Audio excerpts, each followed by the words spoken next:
মুসলিম নিপীড়নের ক্ষেত্রে Bharat, America, Israel তিনটা একজোট।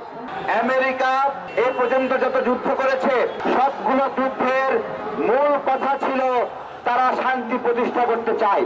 তারা শান্তি প্রতিষ্ঠার নামে মুসলিম নিধন করে, শান্তি প্রতিষ্ঠার নামে মানুষ হত্যা করে।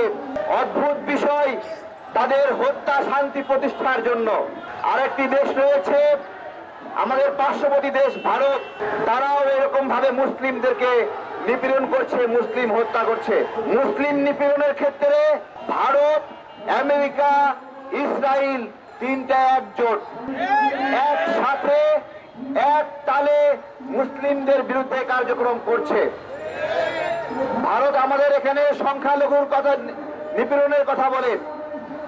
আমি ভারতকে বলবো, তোমাদের সমস্ত মিডিয়া, গণমাধ্যম, গবেষণা এক জায়গায় করো। কখনো দেখাতে পারবে না বাংলাদেশের মুসলিমরা কোন হিন্দুকে গণপিটুনি দিয়ে হত্যা করেছে।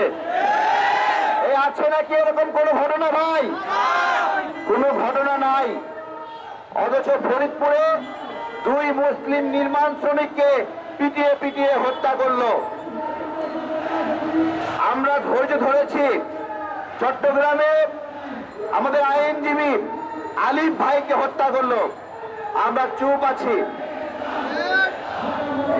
আমরা ধৈর্যের প্রমাণ দিচ্ছি।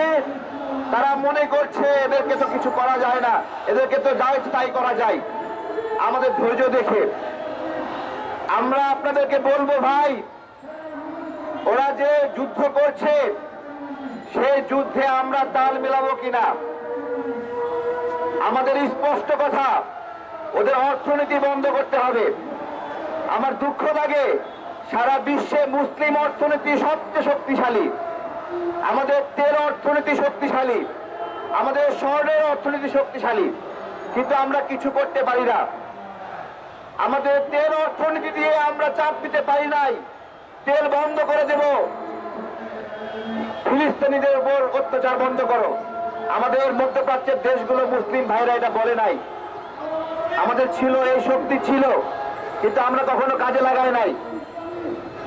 রাজতন্ত্রের দেশগুলো তারা নিজেদের ক্ষমতার জন্য সর্বোচ্চ উপায়ে ইসরায়েলে দালালি করছে, আমেরিকা দালালি করছে। প্রিয় ভাইয়েরা, এটা কি বন্ধ করার উপায় নাই?